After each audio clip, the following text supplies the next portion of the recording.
எச்சரிக்கை. இந்த வீடியோவை தள்ளிவிட உங்கள் மனதில் ஷைத்தான் எண்ணத்தை போடுவான். ஏனென்றால் இது நன்மை என்பதை அவன் அறிவான். அதனால் இதை தள்ளிவிடாமல் அல்லாவின் பொருத்தம் நாடி இதை பாருங்கள். முகமது நபி ஸல்லல்லாஹு அலைஹி வஸல்லம் அவர்கள் தொழுவதை பார்த்தால் அவர்களின் பிடரியில் அடிப்பேன் என்று மக்காவாசிகளிடம் கூறினான் அபூஜஹில்.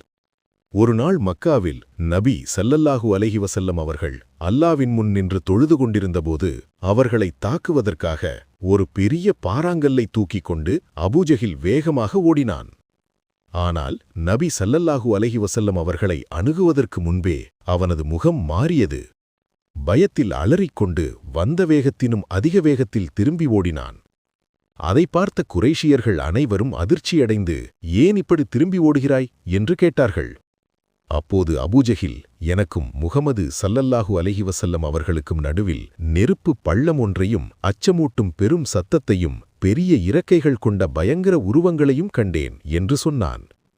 இந்த சம்பவம் நமக்கு சொல்லும் பாடம் என்னவென்றால், ஒருவன் தன்னை முழுவதும் மறந்து உள்ளம் ஒன்றி உண்மையாய் அல்லாவுக்கு தொழும்போது அல்லாஹ் அவனை எல்லா ஆபத்துகளிலிருந்தும் விபத்துகளிலிருந்தும் வீண் பழிகளிலிருந்தும் பாதுகாப்பான்.